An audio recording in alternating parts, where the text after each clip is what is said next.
Boa tarde, galera aí do canal do Estúdio Aulas. Sou o professor Léo Matos, sou professor aqui de informática aqui do nosso querido Estúdio Aulas. Estamos aqui em Brasília, no estúdio, para fazer esse aulão aqui do Detran do Ceará.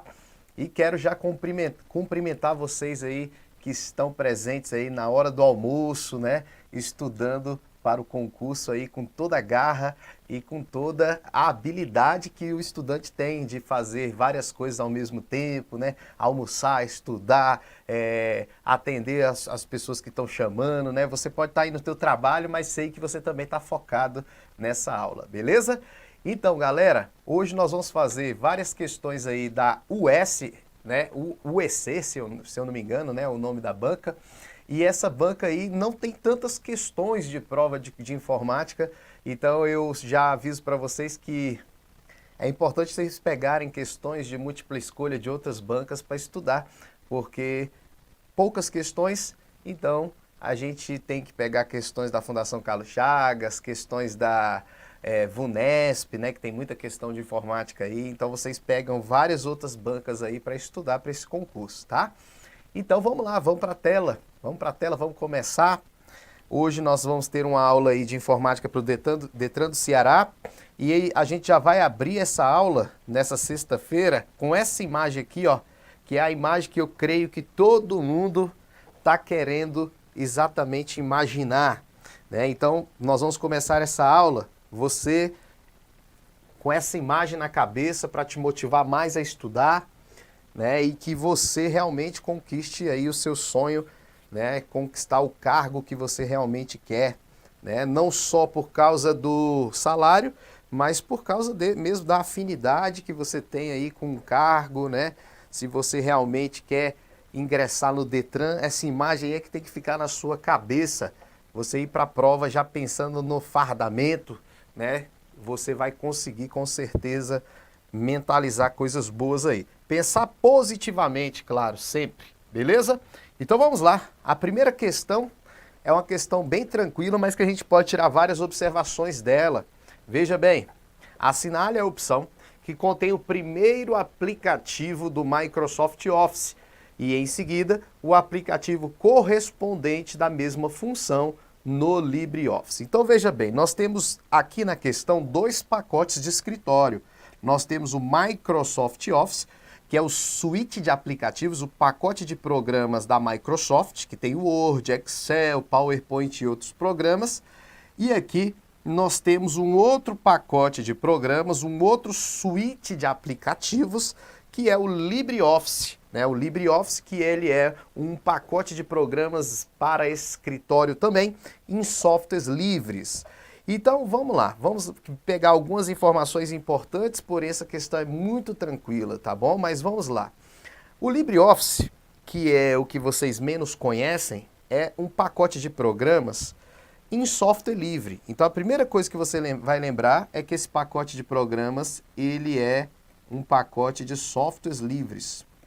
E além de livre, ele também é gratuito, tá? Além de livre, ele também é gratuito, você não tem que pagar nada, não tem que pagar licença nenhuma para você usar esse pacote de programas. E quando você vai baixar esse pacote de programas, você tem que lembrar que ele possui versões para diversos sistemas operacionais. E quais são as versões que ele tem para diversos sistemas operacionais? Ele tem versão para Windows, ele tem versão para Linux, ele tem versão para Mac OS X, que é o sistema operacional da Apple. Então ele tem versão para todos esses sistemas operacionais aí, ó, Windows, Linux e Mac OS X da Apple. Então alguns pensam que pelo fato do LibreOffice ser um pacote de escritório em softwares livres, só funciona para Linux. Não!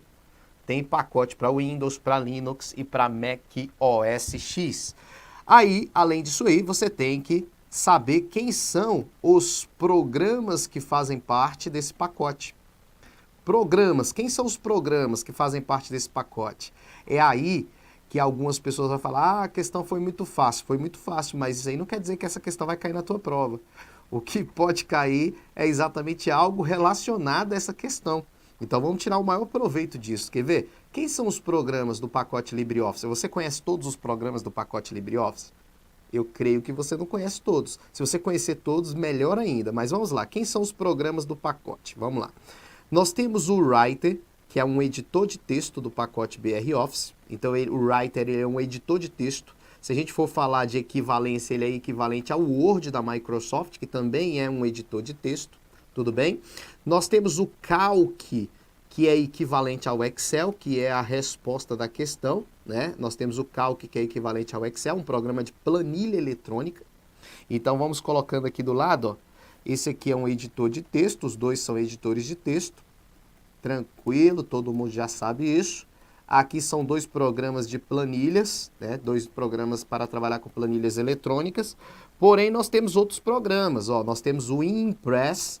O Impress, ele é um programa equivalente ao PowerPoint da Microsoft. Então, os dois são programas de quê? Os dois são programas de apresentações de slides. Então, os dois são programas para desenvolver apresentações multimídias. Beleza, até aí eu creio que a maioria de vocês sabem. Agora vem outros programas, ó. Nós temos o Base. O Base, ele é um programa equivalente ao Access da Microsoft. Eles são dois programas SGBD. Aí você fala, como assim, professor? Dois programas SGBD? Eles são dois programas que trabalham com sistema de gerenciamento de banco de dados, tá? SGBD. GBD, tá faltando o D ali no final. Eles são dois programas para gerenciamento de banco de dados. Então são dois SGBDs. Dois SGBDs, Sistema de Gerenciamento de Banco de Dados. Trabalha com banco de dados, manipula banco de dados, cria banco de dados, tudo bem? Além disso, nós temos também um outro programa chamado de Draw. O programa Draw, ele é um programa para desenhos. A gente não tem um programa equivalente no Microsoft Office. Não tem um programa igualzinho o Draw. Porque o Draw é programa para desenvolvimento de cartão de visita, né, panfleto, design gráfico em geral. O Draw é um programa para desenho, bem parecido com o Corel Draw, que é da Corel, de uma outra empresa. Porém, o Draw não tem um equivalente a ele no Microsoft Office, mas tem um parecido. Então eu vou colocar aqui o que é parecido com ele, o Publisher da Microsoft. Não é igual, tá? Não tem a mesma função. O Publisher, ele trabalha com editoração eletrônica, ele trabalha com o desenvolvimento de diagramação de livro, né? Diagramação de livro, mas trabalha com alguns desenhos. Então eu estou fazendo a equivalência, mas não quer dizer que é igual, porque esse aqui é um programa de desenhos, esse aqui é para desenhos vetoriais. Então ele é um programa para desenhos vetoriais. E o Publish, ele é um programa para editoração eletrônica. Editoração eletrônica, que é desenvolvimento de livro, né? Não capa, mas a organização, a diagramação de livro. Então, eu estou fazendo a equivalência aqui, mas pode ser que na prova não caia essa equivalência aqui, porque realmente não são iguais. Aí nós temos um outro programa também, que é o Math. Esse programa aqui já é mais desconhecido do LibreOffice, né? O Math, ele é um programa para trabalhar com equações matemáticas. Na Microsoft, nós tínhamos, há um tempo atrás, o Microsoft Equation.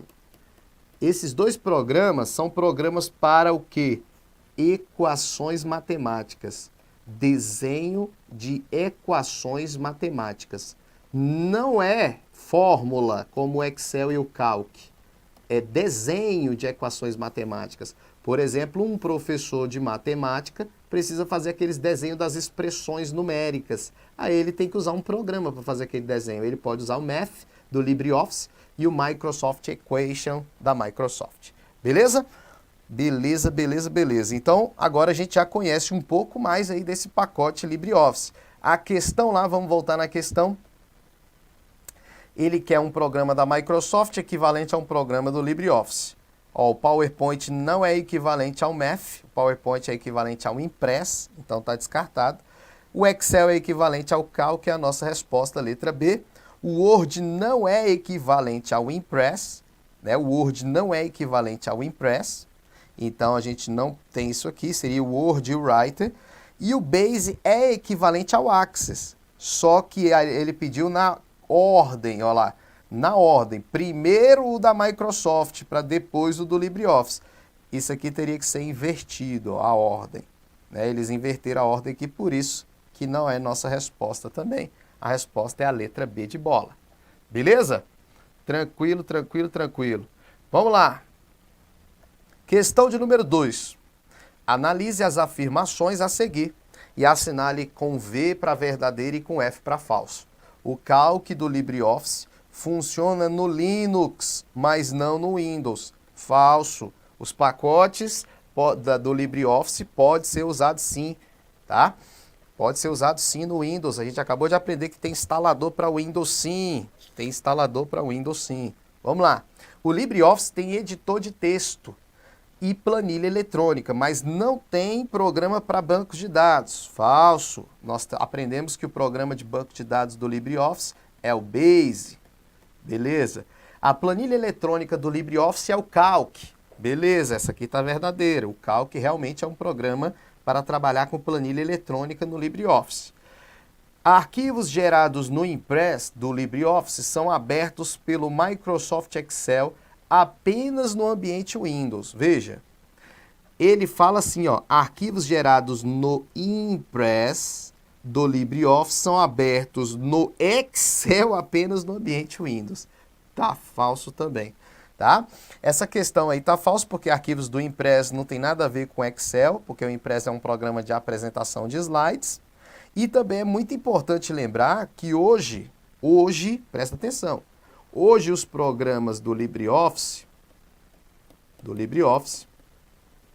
são compatíveis, né? Os arquivos, né? Vamos colocar aqui, os arquivos do LibreOffice são compatíveis com os do Microsoft Office, O que eu quero dizer são compatíveis? Veja bem, vou pedir uma tela branca, mas vamos marcar logo a resposta? FFVF, a letra B. Mas quando eu falo compatíveis, o que eu quero dizer? No Writer, que é o editor de texto do LibreOffice, o formato de arquivo do Writer é o ODT. Esse é o formato de arquivo do Writer, quando você cria um arquivo no Writer. No Word, quando você salva um arquivo, o formato de arquivo, ou seja, a extensão que ele usa, é o formato DocX. Quando eu falo que eles são compatíveis, quer dizer que o Word hoje, ele abre arquivos do Writer. E o Writer abre arquivos do Word. Então, se eu salvar um arquivo no Writer, botar num pendrive, levar para alguém que tem só o Word, ele abre. O mesmo acontece, vice-versa, eles são compatíveis hoje. E eles não só abrem não, viu gente? Eles são compatíveis não só na abertura, mas na salvaguarda hoje. O Word salva como ODT também e o Writer salva como DocX também, se você quiser. Basta ir no salvar como e não escolher o padrão, escolher outro formato. Tá? Então hoje eles são compatíveis. A compatibilidade é na abertura. Não quer dizer que os documentos vão ficar iguais o da origem. Pode ser que bagunce um pouquinho. Bagunça o cabeçalho, bagunça o rodapé, bagunça a coluna, mas eles abrem. São compatíveis na abertura, na salva. Tá? A formatação pode bagunçar, mas abre, tá bom? Vamos lá, questão de número 3. Vamos lá. Uma planilha Excel tem na célula A1 a A7 os valores 1, 2, 3, 4, 5, 6 e 7. Na célula B1 a B7 os valores tá. Na célula C1 a C7 outros valores. E na célula A10 tem a fórmula. Copiando a fórmula da célula, A1 mais B3 da célula A10 e colando na célula B12, o valor da célula B12 será igual a tal. Aí já é uma questão um pouquinho mais difícil, que se você não souber referências relativas e absolutas, você acaba errando na prova, tá? Vamos ver aqui, antes de fazer a questão de número 3, vamos ver quem está no chat aí. Nós estamos aqui ao vivo no estúdio em Brasília. Vamos ver quem está no chat aí. Vamos falando comigo aí. Se você está gostando dessa aula, compartilha, chama a galera. Eu sempre falo isso, compartilhar o conhecimento nunca é demais. né? Não esquece também de dar o seu like aí se estiver gostando da aula, né? Agora a gente já vai ter uma questão um pouco mais difícil, né? E qual estado que vocês estão aí, ó? O Marcos Aquino falou que é do Rio de Janeiro, né? O Simeão José falou que a 3 é letra D. Vamos lá, o Varlon Guedes de Fortaleza do Ceará. Dítalo Almeida, obrigado aí pela atenção. Karina Vieira, sempre presente na nossa aula aí. Abraço para você também. Aline Galvão, também do Ceará aí. Calcaia do Ceará. Carlos, o Manuel, alguma coisa ali falando que a aula é 10, obrigado aí. Dízia Freitas do Rio Grande do Norte, todo mundo aí. Simeão, Bruna, Bruno, Geisa, Pamela. Quem tá gostando aí da aula? Quem tá gostando da aula?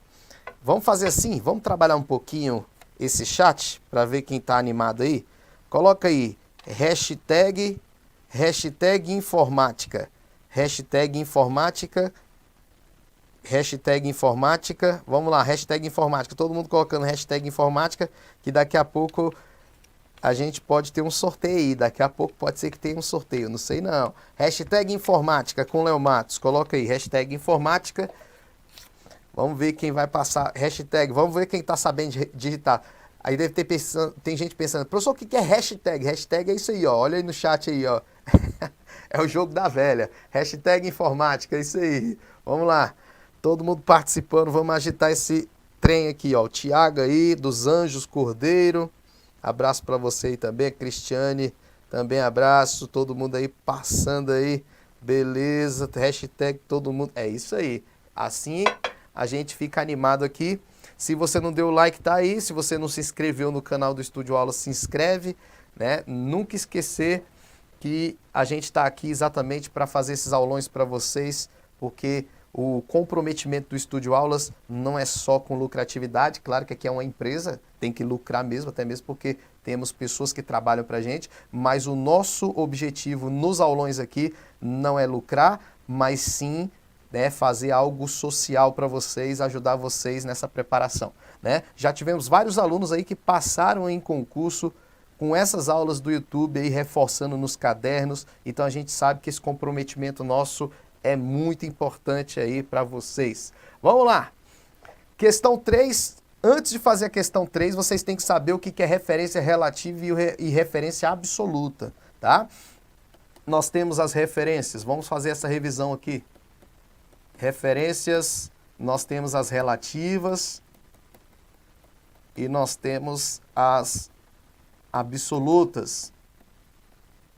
Vamos falar só dessas aqui para não enrolar muito. As relativas são aquelas que não têm cifrão e as absolutas são aquelas que possuem o cifrão. Essa é a aparência da referência relativa e absoluta. Agora, o que quer dizer uma referência relativa? A referência relativa é aquela que muda. Quando eu coloco aqui que a referência relativa é aquela que muda, é quando você copia a fórmula para uma outra célula, a referência vai mudar. E a absoluta é aquela que não muda, é fixa, ela não vai mudar quando você fizer uma cópia, ela não muda. Então, só em questão aqui de visualização na tabela, ó. Se eu tiver uma tabela assim, ó, só para você entender melhor. Uma tabela.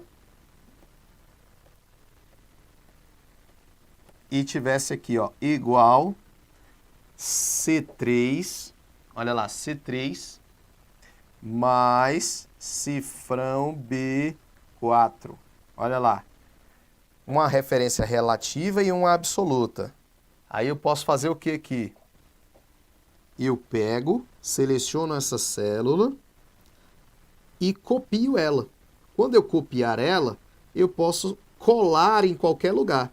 Posso copiar e colar. Ou posso simplesmente arrastar esse quadradinho aqui, que na prova não vai ser chamado de quadradinho, o nome desse quadradinho é alça de preenchimento.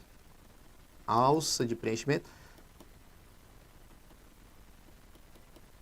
Beleza? Se eu arrastar esse quadradinho para baixo, ele vai copiar esse conteúdo aqui para as células de baixo. E as referências que são relativas vão mudar.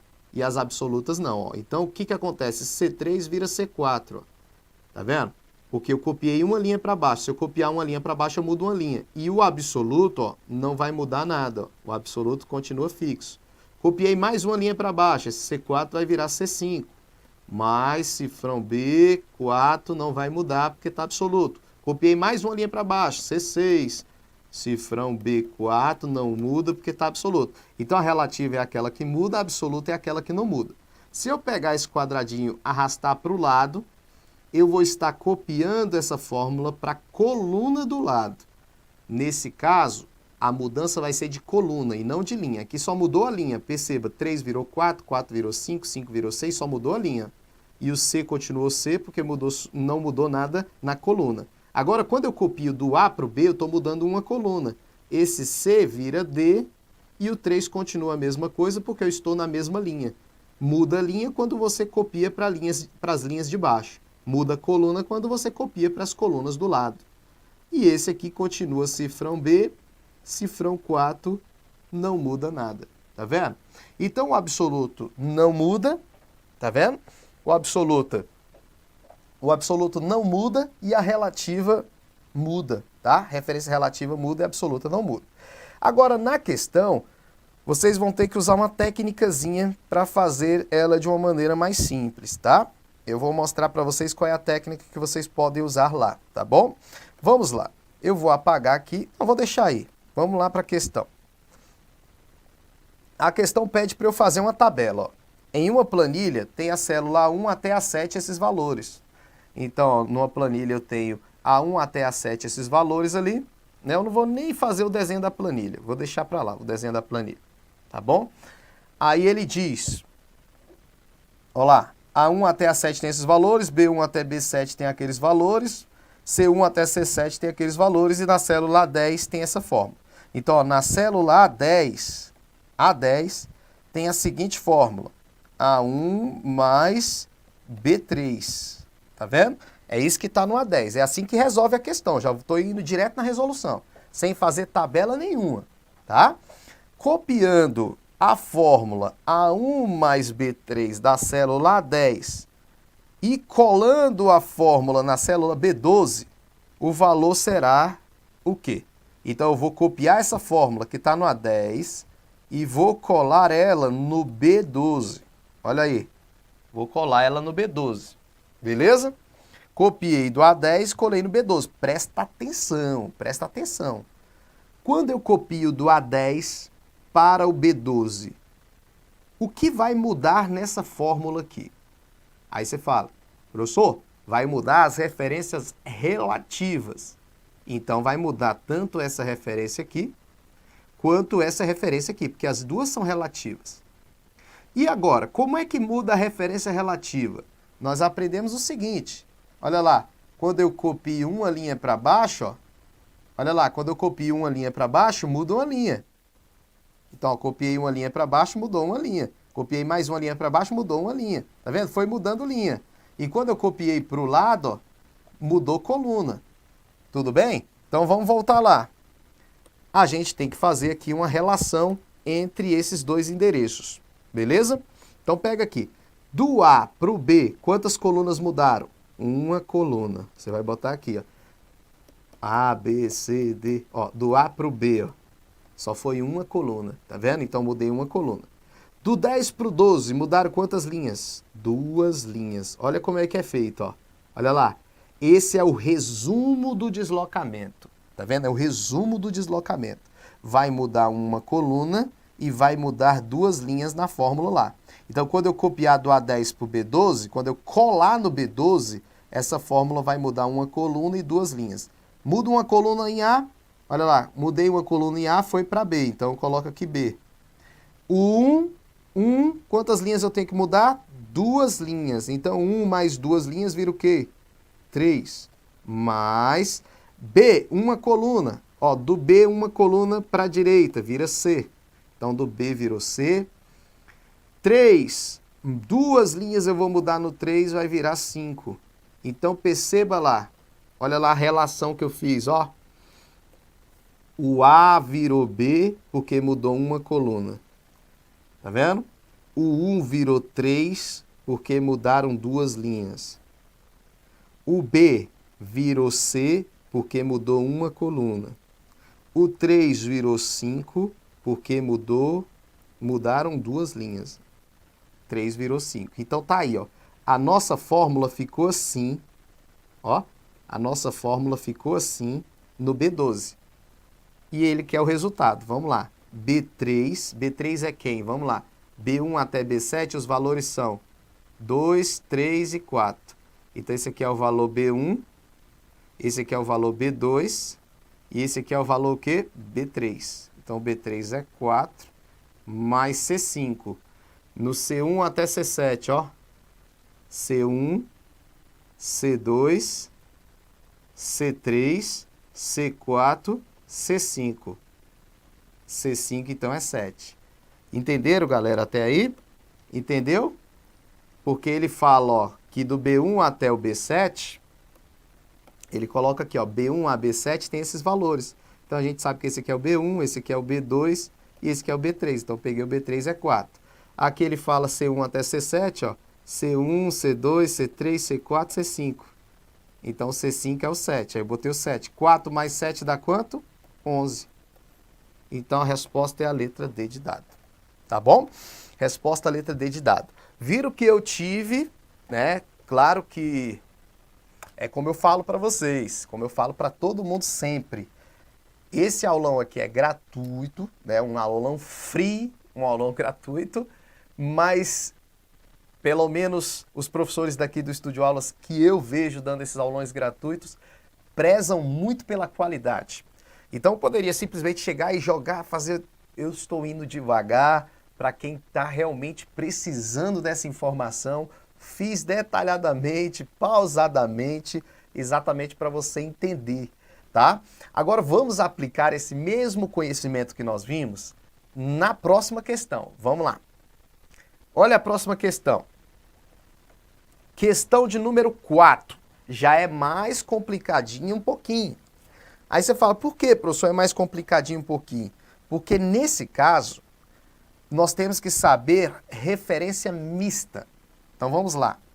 O que é uma referência mista? Vamos lá. A referência mista é quando você mistura relativa e absoluta. Exemplo. A cifrão 4. É uma referência mista. Olha a outra, referência mista. Cifrão A4.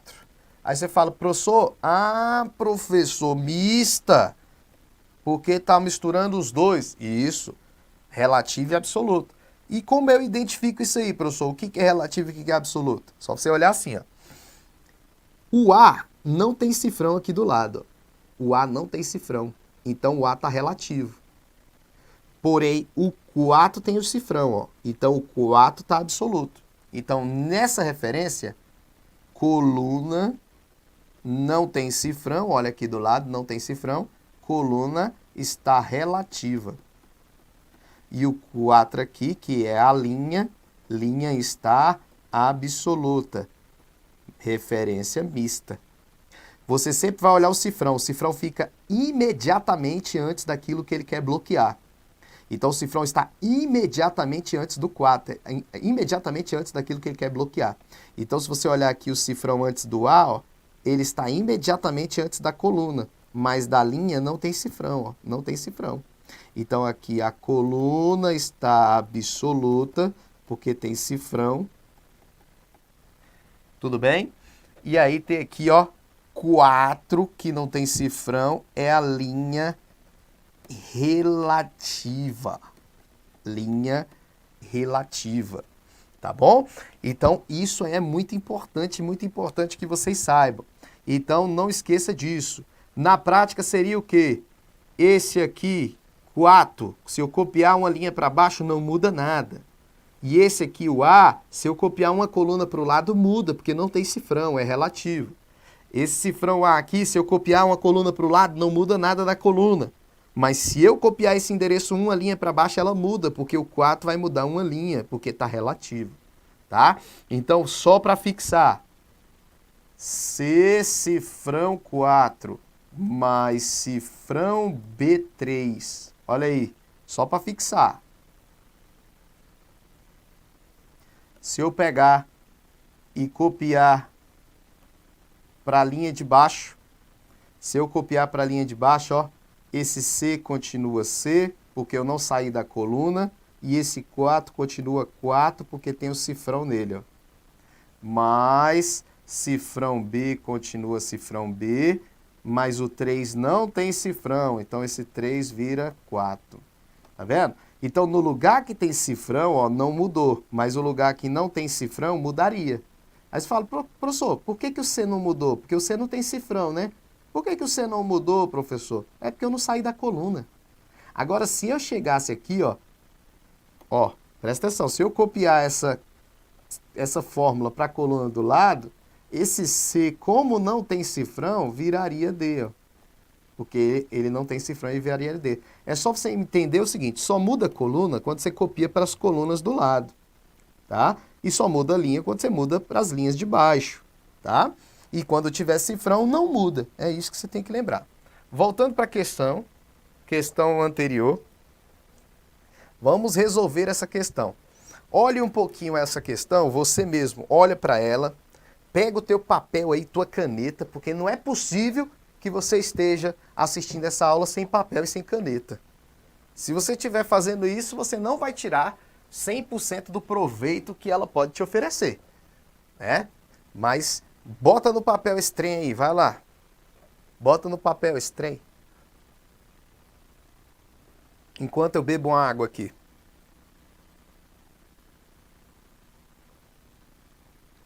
Galera esqueceu de ligar o ar-condicionado hoje aqui, ó. Pegando fogo.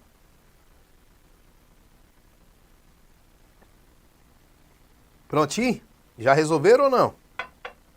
Quanto é que deu aí? Qual é a resposta aí? Letra A, letra B, letra C, letra D? Faz aí. Qual é a resposta?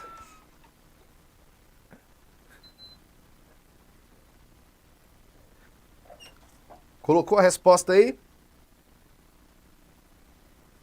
O Ramon Soares está aí presente de novo.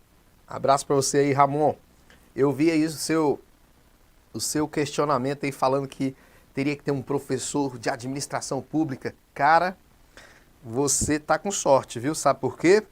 Porque semana que vem nós vamos apresentar um professor fera aí em administração pública. Tu vai gostar. Eu creio que no Sessão da Tarde, quinta-feira que vem, no Sessão da Tarde, talvez nós tenhamos administração pública com um professor novo nosso aí que a galera vai gostar pra caramba. Não vou falar o nome dele agora, mas o cara é top de linha. Mas vamos lá. Vou fazer a questão agora, vamos lá.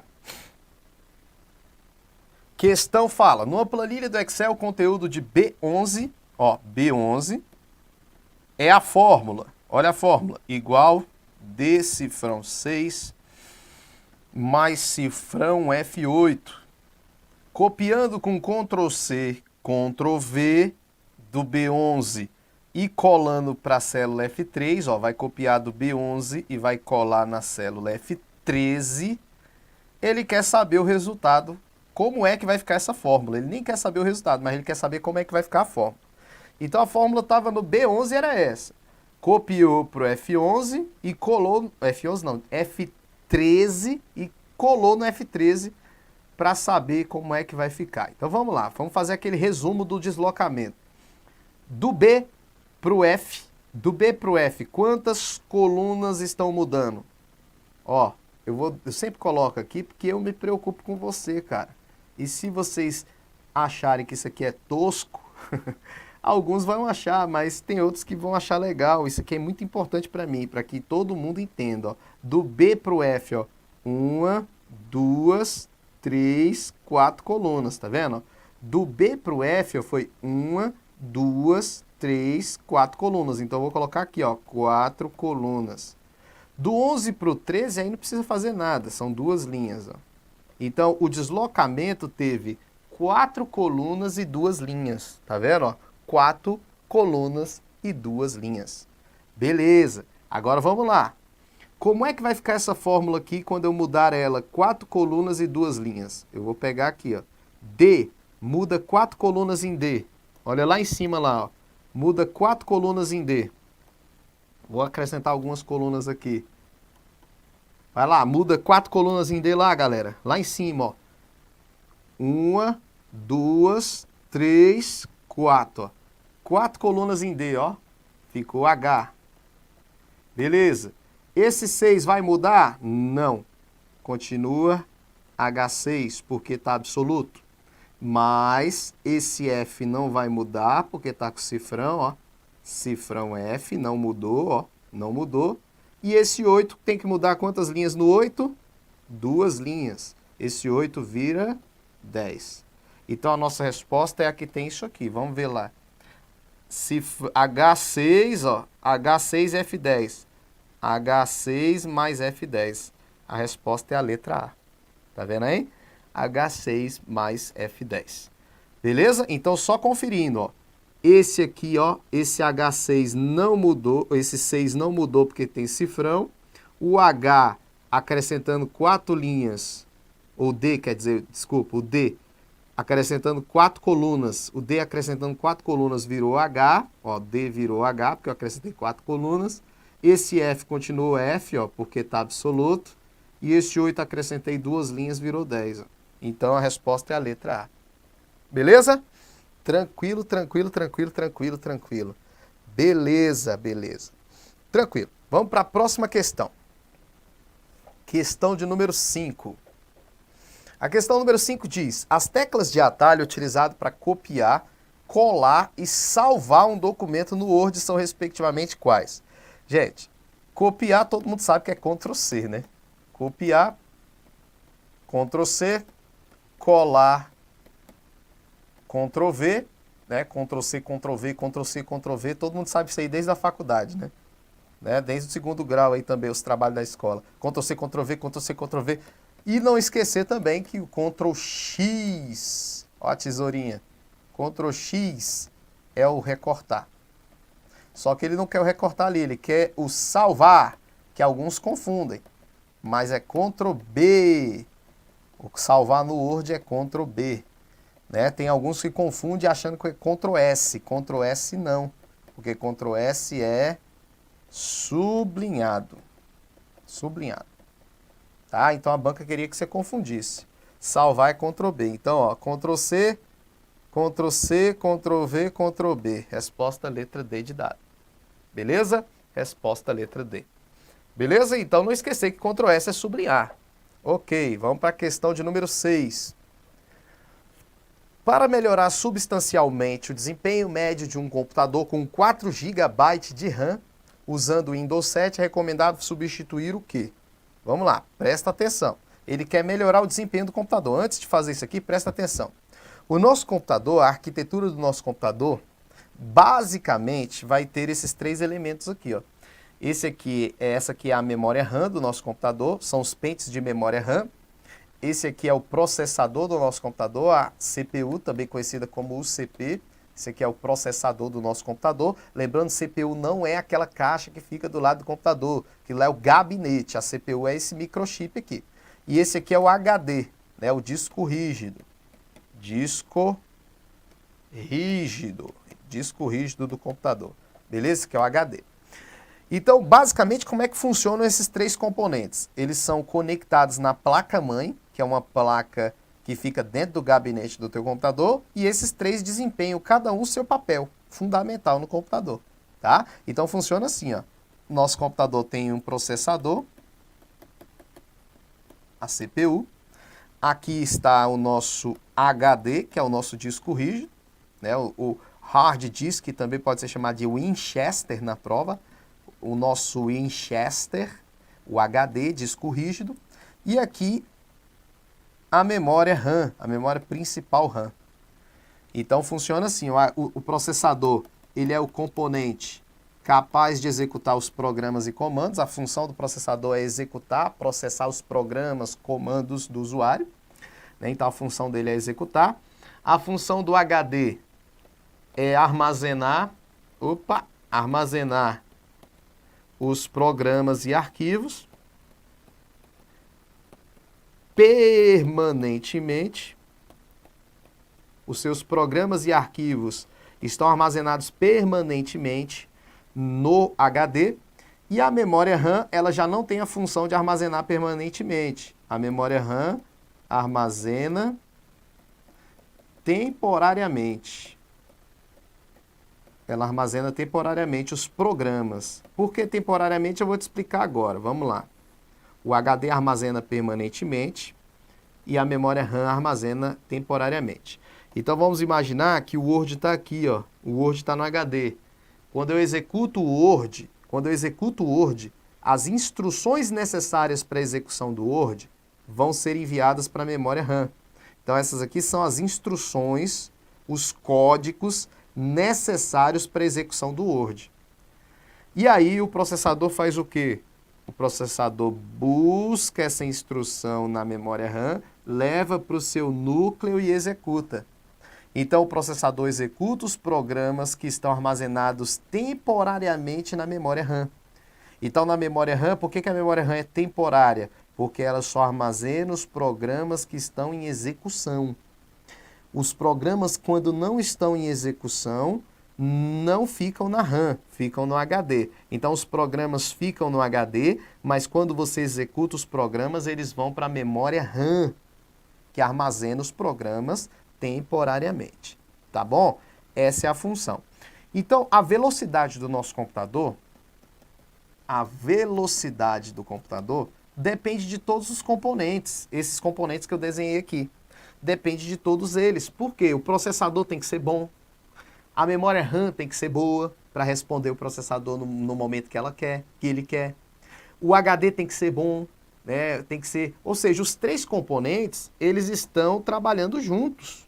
Então os três eles estão trabalhando juntos, é um ciclo de processamento, né? Você clica, o HD envia para a RAM armazena, o processador busca na RAM, lê a RAM. Então eles trabalham juntos, é um ciclo, eles trabalham juntos. E aí depende deles, né? Depende de todos eles, não só do HD, ou do processador, ou da memória RAM. E aí na questão é o seguinte, ele pergunta qual componente lá tem que mudar para melhorar o desempenho do computador.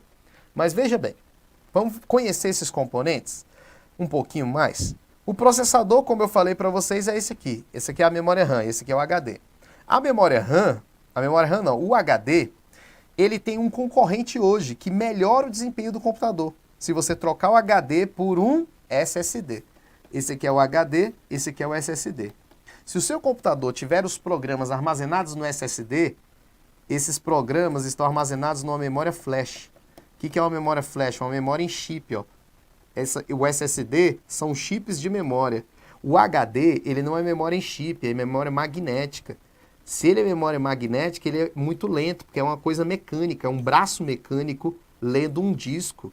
Então, uma das coisas que você tem que lembrar, HD é lento, porque é memória magnética. Se eu trocar o HD do meu computador por um SSD, ele vai ficar mais rápido o meu computador, porque a resposta do SSD é muito mais rápida na hora de abrir um programa, na hora de salvar um arquivo, tá? Então o SSD é memória flash, é a evolução do HD. O HD ainda sobrevive no mercado porque ele tem um preço baixo. O SSD é muito caro um SSD. O HD sobrevive por causa do custo-benefício de armazenamento. Tem espaço suficiente para armazenar muita coisa e é mais barato. Então veja bem, olha para cá. Aqui já é a evolução da memória RAM. A memória RAM DDR evoluiu para DDR2, DDR3, DDR4 em 2014. E nós já estamos na DDR5. Aí você fala, o que muda, professor, dessas DDR? Quanto mais evoluído, mais rápido, né? Quanto mais evoluído, mais rápido. Se você olhar aqui, foi evoluindo até o 4 e hoje nós já temos novidades no mercado que é a DDR5. Tá? Então a DDR5, claro, é mais rápida que as demais. Beleza? Então quando a gente volta na questão, ele fala que o computador tem 4 GB de memória RAM. Tá vendo? Um computador com 4 GB de RAM. Para você melhorar esse computador, o que você pode fazer? Trocar o mouse? Nada a ver. O HD de 5.400 rotações por minuto por um de tecnologia SSD da mesma capacidade. Essa é a resposta da questão. Teclado por um mouse sem fio, nada a ver. e a memória RAM DDR3 por uma DDR7, aí também está errado, porque a gente só chegou até DDR5 nesse momento, tá bom? Então, DDR7 esse aqui não existe ainda. Então a resposta é a letra B de bola. Beleza?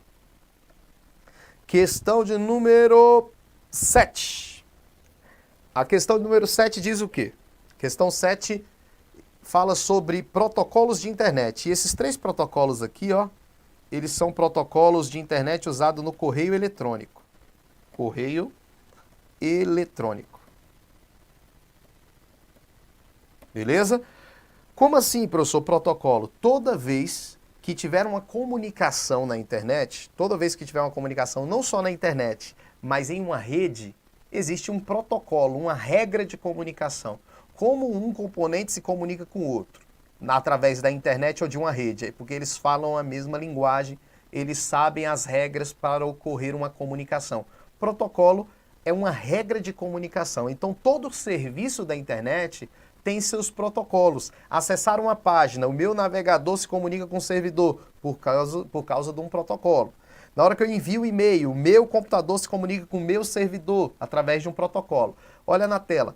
Os protocolos de correio eletrônico, ele colocou aí os protocolos de correio eletrônico, ó, IMAP, SMTP e POP.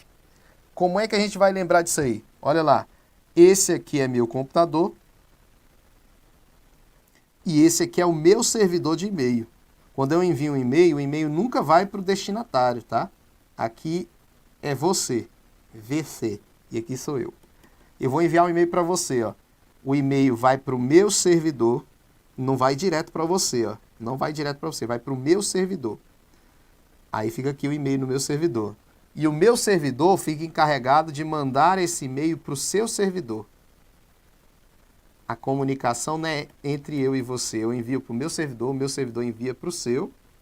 E aí fica lá armazenado no seu servidor para você se comunicar com o seu servidor para receber o e-mail. O e-mail nunca vai direto.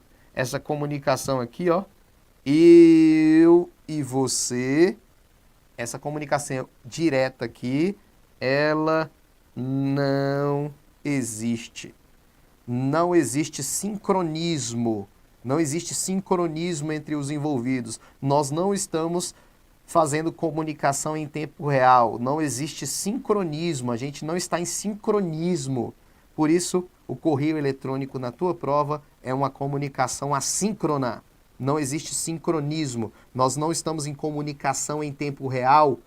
Sequer a gente está em comunicação naquele momento. Eu envio para o meu servidor, o meu servidor envia para o seu e você se comunica com o seu servidor. É uma comunicação assíncrona, sem sincronismo. Diferente de bater papo na internet. Se a gente usar um bate-papo na internet, aí a gente está em comunicação em tempo real. Aí está síncrona. Bate-papo é comunicação síncrona. Correio eletrônico é uma comunicação assíncrona, tá? Mas vamos lá. Os protocolos vão se encaixar em que lugar aqui? Quando o meu computador se comunica com o servidor, no envio do e-mail, SMTP. Então, SMTP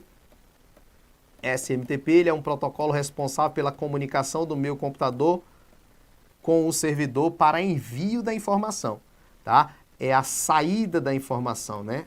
Saída da informação. Estou enviando. O meu servidor envia para o seu por SMTP também, porque o SMTP é para uma regra de comunicação para envio. Agora, para você receber o e-mail, você pode usar o POP e pode usar o IMAP. Depende da configuração do seu programa. Quando você vai instalar um programa de correio eletrônico, quando tu instala um programa de correio eletrônico, ele pergunta qual é o protocolo que você quer usar. Se você quer usar o POP para receber ou se você quer usar o IMAP para receber. Então, POP, ele é um protocolo para recebimento. E o IMAP também é um protocolo para recebimento. Se existem 2 protocolos para o recebimento, eles são diferentes em algum ponto. E eu vou te explicar a diferença agora. Se no seu programa de correio eletrônico tiver configurado como POP, o POP ele tem uma regra. O POP ele transfere as mensagens recebidas para o teu computador. ele transfere as mensagens para o seu computador. Como assim transfere as mensagens? Preste atenção. Se você me mandou um e-mail, veio para o meu servidor, o e-mail está no meu servidor, aí eu ligo o meu computador, configuro o programa para trabalhar com POP na hora do recebimento. O POP transfere, download. Ele transfere as mensagens do servidor para dentro do meu computador. Transfere, transfere, transferiu para o meu computador, só depois é que eu consigo ler a mensagem, depois de ocorrer essa transferência. Ele tira do servidor, apaga do servidor, traz para o meu computador e só depois eu leio. Então o POP ele faz isso, ele transfere para o computador que eu estou usando. E aí eu leio a mensagem. Bota na tela. A leitura da mensagem através do POP, ela é offline. Aí você fala, como assim, professor, offline? Quer dizer que quando eu leio a mensagem já está no meu computador. E se eu leio a mensagem já no meu computador, quer dizer que eu não preciso estar na internet para ler. Já baixou para o meu computador, estou lendo offline. Eu não estou online para ler. Diferente do IMAP, que também é um protocolo de recebimento, só que ele não transfere para o computador. Se ele não transfere para o computador, se eu configurar como IMAP, o que eu estou lendo na minha tela é algo que não está no meu computador, está no servidor, estou lendo no próprio servidor. Eu estou lendo online. O IMAP ele é um protocolo online e o POP é um protocolo offline. Para você entender melhor, presta atenção. Eu sempre dou esse exemplo para o aluno, para ele não ficar na dúvida. Saiu o edital do concurso do Detran do Ceará. Você entrou no site do Detran e da UES e lê o edital lá. Se você lê o edital lá na página da UES, sem salvar no teu computador, você lê online. Agora você não, você era um cara organizado, bonitinho, já salvei na pasta que eu quero, os conteúdos, agora eu vou salvar o edital na pasta. Você entrou lá no site da UES, salvou o edital na pasta do teu computador, transferiu para a pasta do teu computador, depois tu foi lá e deu 2 cliques. Tu leu o quê? Online ou offline? Offline, porque você já leu no seu computador, você salvou no seu computador. Então o POP faz isso, transfere para o computador, transfere, tira do servidor e você lê offline, você lê no seu computador. E o IMAP não transfere para o teu computador, então você lê online. Claro que isso é a regra, é o padrão desses protocolos. Existem exceções? Sim. Tem como configurar o POP para ficar lá no servidor ainda, sem transferir. Mas não é isso que a banca quer, ela quer o padrão. Claro que tem suas exceções. Tem como configurar o programa para manter uma cópia no servidor mesmo usando o POP. Mas isso não é o que a banca quer. Bora para a questão, vamos lá. O que nós vamos lá? Vamos associar as colunas. 1, IMAP, 2, SMTP e POP 3. Vamos lá. Vamos pegar aqui. Enviar e-mail entre o usuário remetente e o servidor de correio deste para o serviço de correio do destinatário. Então, falou enviar e-mail, você já sabe que é SMTP. Então, aqui já vai o 2. Né? Enviar e-mail só poderia ser o SMTP. Receber e-mail do servidor do destinatário armazenando-o na máquina do destinatário. Qual que armazena na própria máquina do destinatário? É o POP. Então, o POP é o 3. Receber e-mail do destinatário sem precisá-lo armazená-lo na máquina do destinatário. Sem armazenar na máquina, é o IMAP. O IMAP é 1. Então, 2, 3, 1. A resposta é a letra A. Vamos lá. Questão número 8 fala de firewall. Vamos lá. Firewall. O firewall é o quê?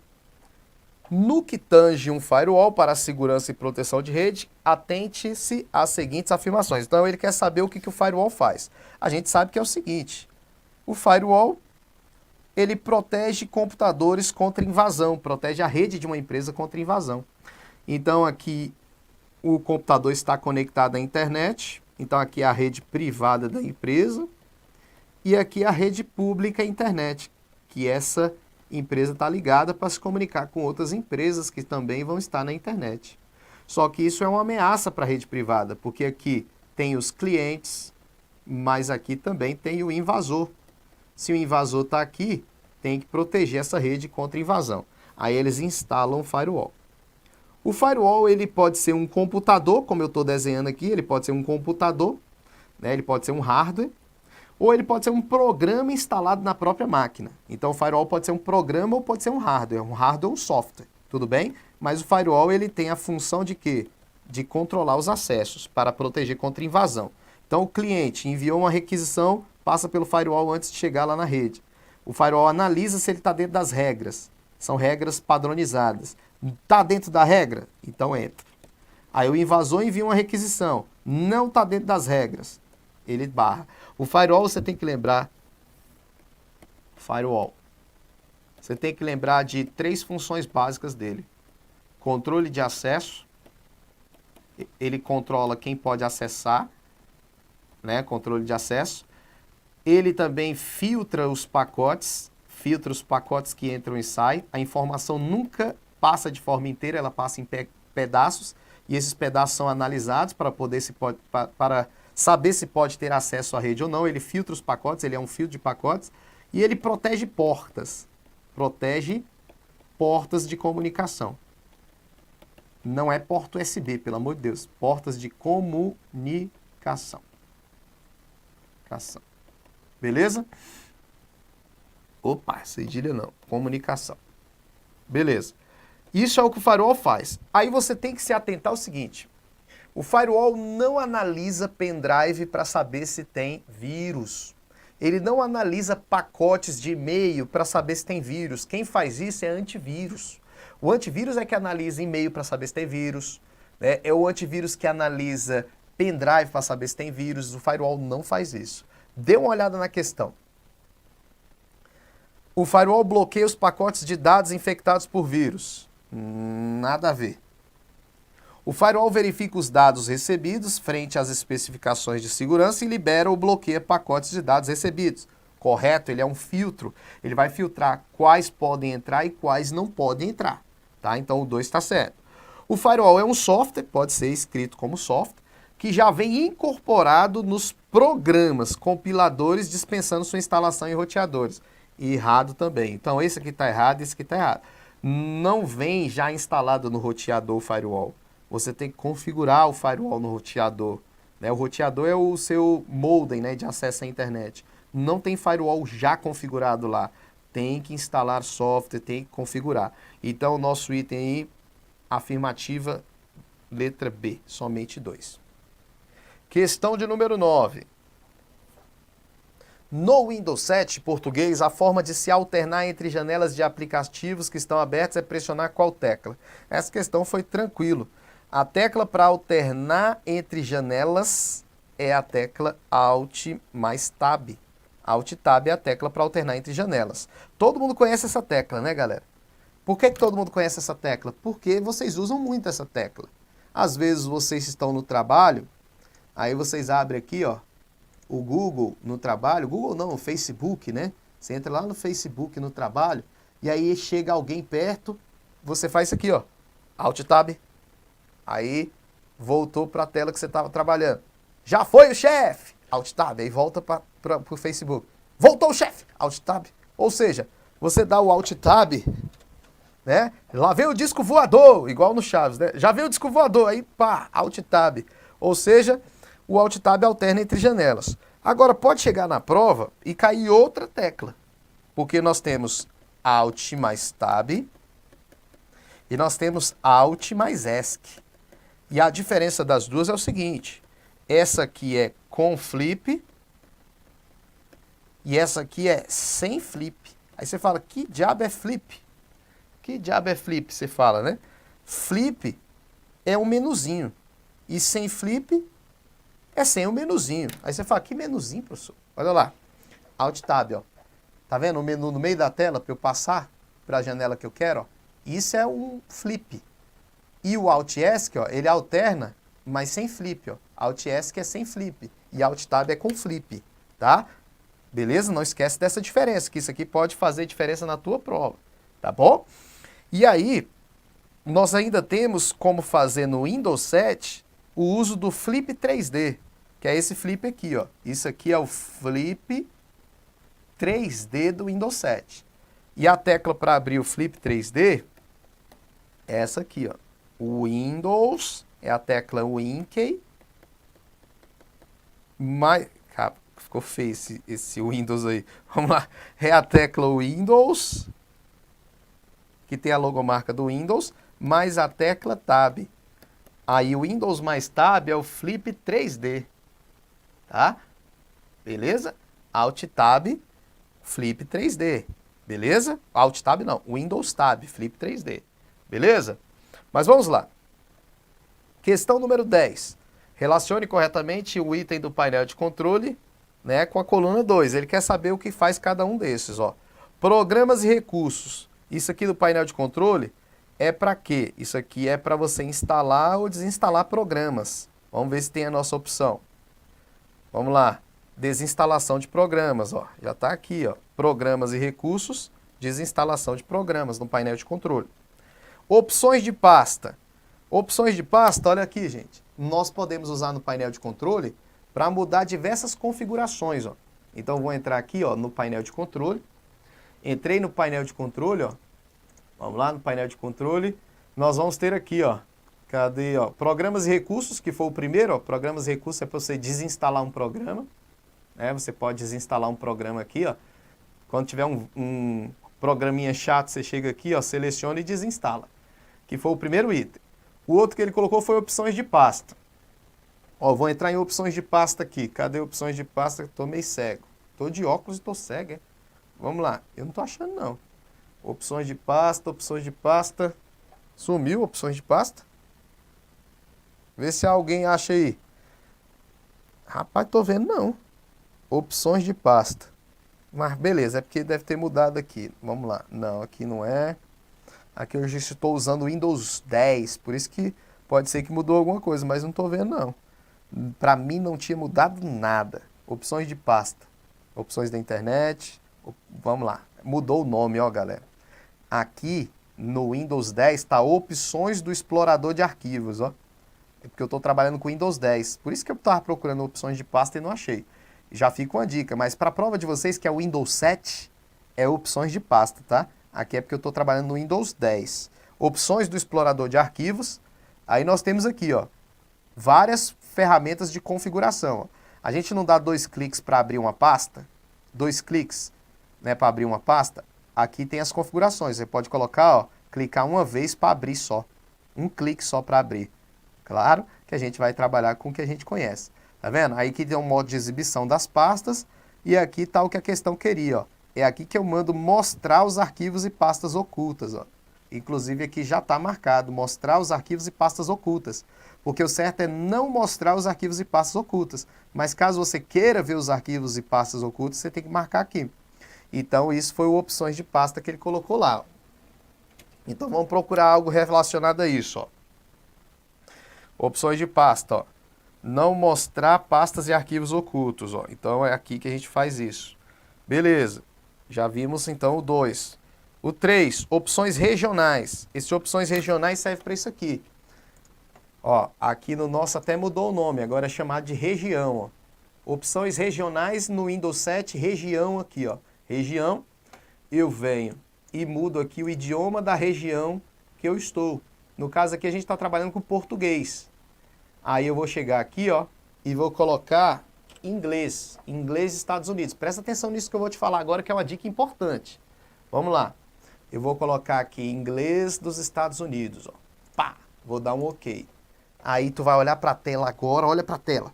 Aí tu fala, professor, não mudou nada. Tá tudo em português. É porque, gente, essa opção aqui chamada de opções regionais, que é o que vocês vão ter no Windows 7, que aqui agora é chamado de região, não muda o idioma do sistema. Ele muda o comportamento dos programas em relação aos formatos de cada país. Formato de moeda, formato de data, formato de número. Olha aqui. Como é que ficou? A gente está trabalhando com os formatos dos Estados Unidos, em inglês. Olha como é que ficou o nosso Excel para você entender agora, ó. no Excel, ó como é que ele está trabalhando com os formatos americanos, ó. Ó, vou chegar aqui e vou transformar em moeda, ó. Colocou em dólar, tá vendo, ó? Dólar, a vírgula no lugar do ponto, o ponto no lugar da vírgula, o formato que o americano trabalha. Porque eu coloquei em inglês. Tá bom? Então é isso aqui que você tem que lembrar. Se eu colocar aqui a função hoje, o que a função hoje no Excel faz? Essa hoje abre e fecha parênteses. Mostra a data atual. Olha lá. E olha como é que ele está mostrando a data. Mês, dia e ano. Aí eu vou lá no região, volto região para português. Vou voltar aqui o região para português. Vamos lá, português do Brasil. Puf. E olha lá, quando eu volto no Excel, ele continua com os valores, mas trabalhando com os formatos daqui. Beleza? Então isso quer dizer região e idiomas, tá? Então quando a gente volta lá, opções regionais, ó. Nós vimos aqui que definição de idiomas e definição de teclado também tinha lá. Vamos voltar lá, ó do teclado lá. Eu não mostrei o do teclado, ó, mas eu vou em região, tem aqui, ó. Vamos aqui. Cadê? Ver se é configurações adicionais. Eu acho que não está aqui. Região e idioma. Cadê região e idiomas? Região está aqui. Idiomas aqui, ó. É porque aqui ele separou, viu, gente, no Windows. Agora aqui a gente vai ter, ó, teclado, ó, a Brasil ABNT. Tá vendo? Se a gente quiser mudar o teclado, a gente bota o inglês dos Estados Unidos, mas a gente trabalha com Brasil ABNT. Tá vendo? Mas aí você fala, professor, por que não estava lá dentro de região? É porque, presta atenção, eu estou trabalhando no Windows 10. O Windows 10 ele separou. Antigamente era opções regionais e de idiomas no Windows 7.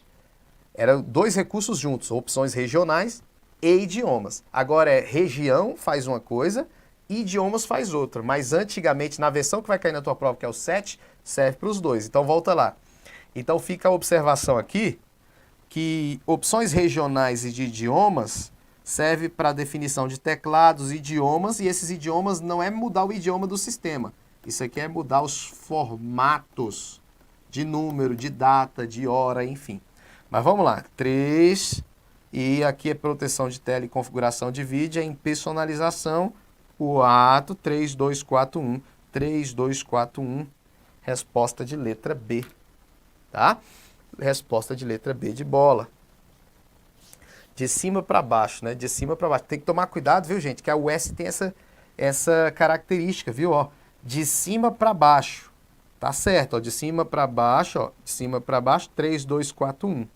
Agora, se ele tivesse colocado de baixo para cima, aí já ia ser outro gabarito, tá? Então, toma cuidado com isso aqui, ó. Já tô alertando vocês. A US tem essas características. Às vezes ela pode botar aqui para pegar o cara, ó, a sequência correta de baixo para cima. Aí você vai olhar de baixo para cima. Porque se fosse de baixo para cima, ia ser a letra A. Então toma cuidado, que é uma característica da banca. Leia bem a questão. Tudo bem? Beleza, beleza, beleza. Tranquilo. Vamos ver quem está no chat, as últimas perguntas ali. Dá uma olhadinha no chat. Bota na tela aí. A galera perguntou se é o Windows 7, né, na nossa prova. Na verdade, galera, eu não sei se está escrito o Windows 7 lá. Eu acho que não, viu? Eu acho que não está escrito Windows 7 lá. Depois dá uma olhadinha no edital, eu olhei muito rápido. Eu sei que tem o Windows lá. Mas ainda bem que eu explorei os dois, explorei as duas versões, né? Na forma do painel de controle aí. Mas dá uma olhadinha no edital. Eu falo que é mais possível o Windows 7 por ver as questões da US. Né? O edital acho que não tem qual é a versão, né, do sistema. Então pode cair o 7, pode cair o 8, pode cair o 10. Porém não tem muita diferença não, tá? Então não creio que vai fazer muita diferença você se preocupar com isso, tá? Beleza? Tranquilo. Lá fala sistemas operacionais, Ronald. Valeu, Ronald. Então pode cair até o Linux lá também, pode cair Linux, pode cair o Windows, né? O pessoal também no início da aula perguntou se vai cair LibreOffice. Vai cair LibreOffice, porque lá ele fala assim, ó, editor de texto, planilhas eletrônicas e apresentações de slides. Se eu não me engano, ele nem tem apresentação de slide, depois dá uma olhadinha. Não tem apresentação de slides, lá ele fala editor de texto e planilha eletrônica. Ele não fala que é Microsoft Office E ele não fala se é LibreOffice, então pode cair qualquer um dos dois, tá? Então, lê direitinho o edital. Quando ele não fala a versão, pode cair qualquer versão. Claro que a gente aposta nas versões mais novas, né? Beleza? Mas se falou sistema operacional, pode cair Linux e Windows. O Diego falou Mac. Vai cair Mac? É muito difícil, porque ninguém trabalha com Mac no serviço público, né? Então é muito difícil cair Mac. Mas fiquem à vontade aí para estudar. Eu, no meu curso aqui, no meu curso do Estúdio Aulas, eu vou dar só Linux e Windows, tá bom? Então, quero agradecer a presença de vocês aí, espero que tenham gostado e espero vocês em outras oportunidades. Abraço aí e até a próxima.